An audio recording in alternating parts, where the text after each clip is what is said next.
Today's video is going to be about how you can orientate a text lots of different ways.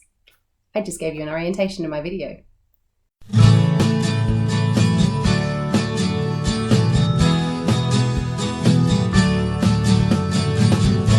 Hi everyone, welcome to Talk and Chalk. I'm Beck. I'm really excited. This is the first video since term 1 has started. School has been back now for 3 days officially. I'm in my little learning space which hasn't been used because I've taken on a bit of a different role at the moment, unexpectedly. I'm not going to go into detail about that today because that'll be a whole other video. It just means though that I've been run off my feet busy. So what I'm doing today is I'm going to use this text, Refugees by David Miller, and I'm going to show you a couple of different ways that you could introduce this book to a variety of different classes with different needs.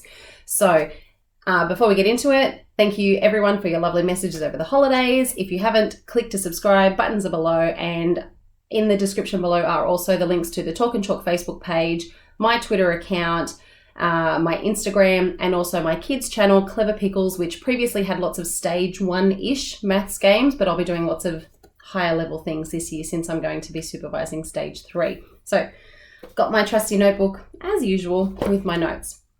You've got to think though, the purpose of orientating a text.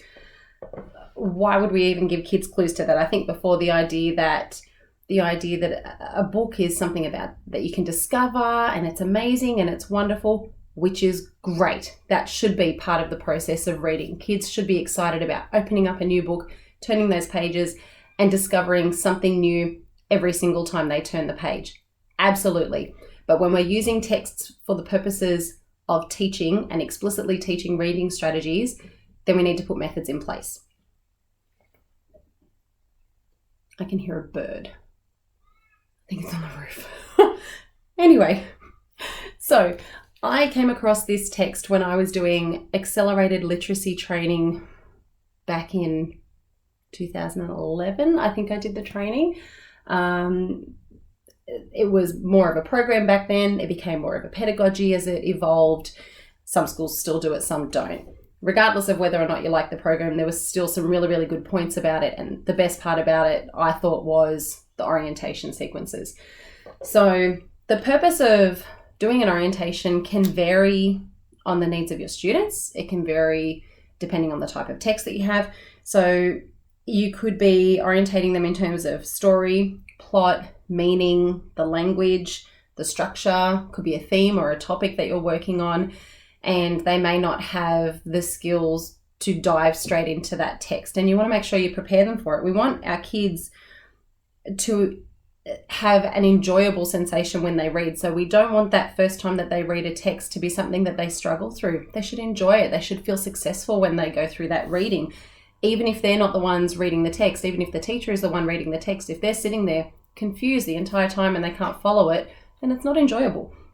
Really doing a good orientation means taking out the hiccups that come along with reading it, where they'll be stuck on that one word and they're not actually following along with the story or understanding what a picture means and following along that way.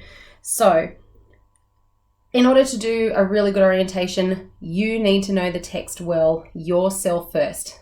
Don't pick up a book off the shelf and then try and randomly give them an orientation when you have no idea what the book is about, what the author's intentions were, if there's a connection to other texts as well. You need to know it very, very well. So you need to sit down and you need to read it and you need to enjoy it and you need to explore all of the pictures and analyze the language and make notes for yourself. So a really in-depth analysis and orientation that I saw in accelerated literacy looked like this. And I'm not willing to share this because I didn't type it and I can't remember where it came from, but it was given to me as a resource. But I do know a lot of that accelerated literacy stuff was copyrighted. So, but just to give you an idea, it has an orientation at the top and then it goes through all of the pages, the cover page, the inside page, page 2, 3, 4, 5, 6. And as you go, like it goes for 3 pages. And this really analyzes everything. Now, I'm not saying you would need to do this.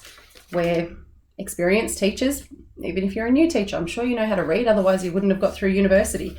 This is just one thing that you could do if you really want to try it for one text yourself and see how much you can really analyze a children's text. And you've probably done something similar to this when you were at uni and training anyway. And then that just gives you a really good idea of what the book is about, what's going to happen, and a possible gauge on how your students are going to react to the text, regardless of what grade they're in. I'm just looking down at my notebook, sorry. So one book can also present with multiple opportunities as to that purpose that you get into. So for this book, Refugees, whether you've read it or not, some of the topics inside it, that bird is still around. Some of the topics in it are refugees, environmental issues, habitats, preservation, built and natural environments, human impact, drama and empathy, and language features that are in the text as well, things like onomatopoeia and alliteration. So you can, when you're doing your reading of it, you would identify key words or key phrases that you think would stick out. So if you've got students in a low socioeconomic area and there's lots of information about beaches and you know they've never been to the beach, there is a really weird sound. I think it might be the cleaner. Sorry guys, I keep getting distracted, getting back into routine. Anyway, if they've never been to the beach or anything like that, they might not know the words lifesaver, jet ski, fishing pole, surfboard, whatever. You'd need to expose them to that language and explain what it is before you can enjoy reading that text and understand what's going on. So in this book, obviously, there's things like that to it. Now, your orientation can vary from a very brief overview to something completely detailed and in-depth. So your most briefest of details would, of orientations would be just reading this bit, the blurb that's on the back, which literally says, 2 wild ducks become refugees when their swamp is drained. Their journey in search of a new place to live exposes them to danger, rejection, and violence before they are given a new home. There's so much language just in that. Their swamp is drained, journey, exposes, rejection, violence. Like there's so much language there already. And you might have some Year 1 kids that could handle this. You might have some Year 5 kids that struggle with this. You need to gauge obviously what your class needs are and what they would need to focus on. So, I mean, you could even really unpack that and talk about predictions on the text just based on that back part there. The more detailed one that you could go into starts talking about the author's intent. So this orientation that we had from Accelerated Literacy goes into more details. And so you would have the book cover, you'd have the book sitting there on your whiteboard or your shelf or whatever, so the kids can look at this as you're talking.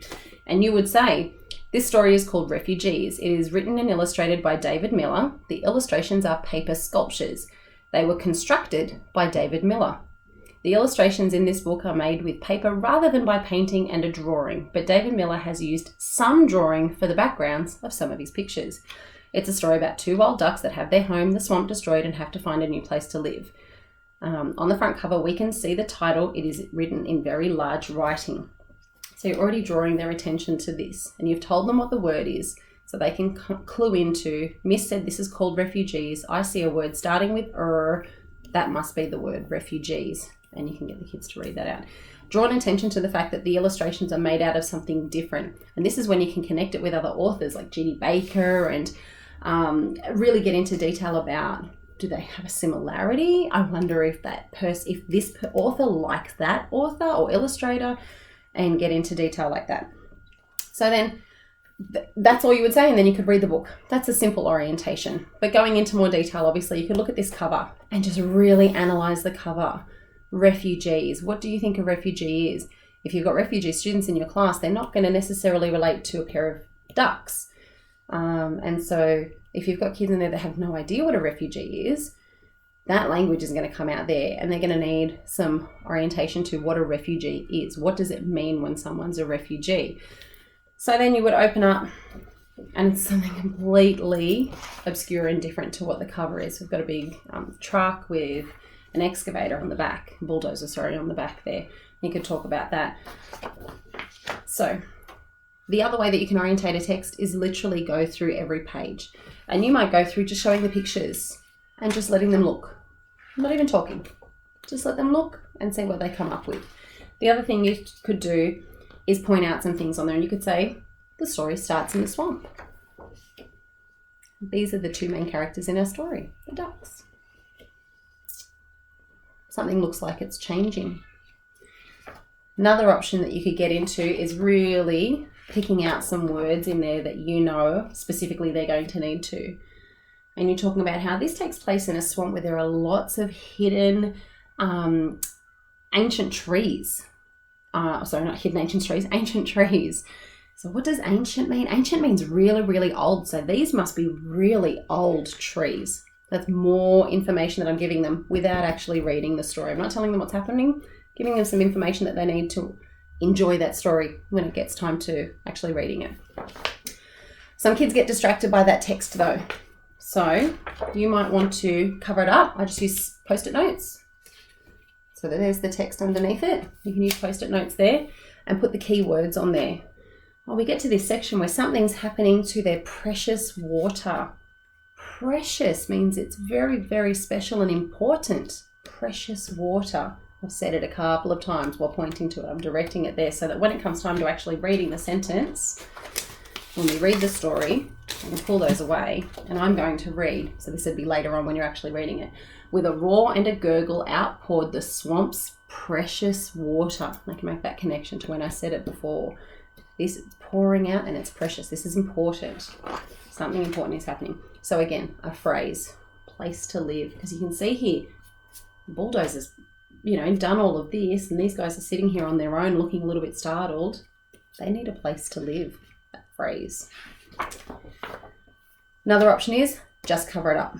No words whatsoever. Don't let them get distracted by it. And because you've read it and you know it, you know what's happening here. They need to find somewhere to stay for the night. It looks a bit sad. I feel a bit sad for them. Here they are on the ocean. They look like they're trying to get away from some things. And continue on that way. And that way when you get back to the actual reading of the text and you're reading the language that's in there, you don't need to stop and give definitions or meanings or make those connections in the same way. They get to read for enjoyment when it's time to read the text. And then later on, you'll unpack it with your own language activities or thematic activities or whatever it is that you've got to go with it. And this book has tons in there. There's so much you can do with it. There's wonderful phrasing in there that you can really use to do some transformative writing, AL style. I love this one. This is great here.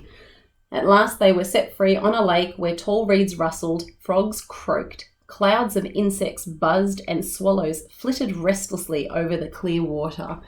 It's just so descriptive and that whole thing just has so many new words that you could really use to create dramatic style in writing and get them to repurpose it into their own writing as well. So another way that I orientate a text is I take photos of it and I put it into a PowerPoint. And if any of the authors or illustrators are watching, don't worry, I pay the money for the book. I buy it. I recommend it to everyone. Not trying to get anything away for free. And I put it into a PowerPoint and I cover up the words, trying to use a color that's not going to stand out too much. So I'm just going to flip the camera and show you very, very quickly what this looks like when I put it into a PowerPoint. Okay, so this is it here as a PowerPoint. You can see I took photos and all I did was I inserted it in here and then I put a picture box over the top of it. So I'll just click it so it's bigger for you to see. So refugees. You can see my hand down there with my ugly purple nail polish. So that's just a box I put over the text and I sort of tried to keep it, a basic color so it didn't stand out too much. And so because I've got this up on the interactive whiteboard, it's big, I can make it bright, I can turn all the lights off and make the room nice and dark so their focus is just on this. And they really enjoy going through and just looking at it like this.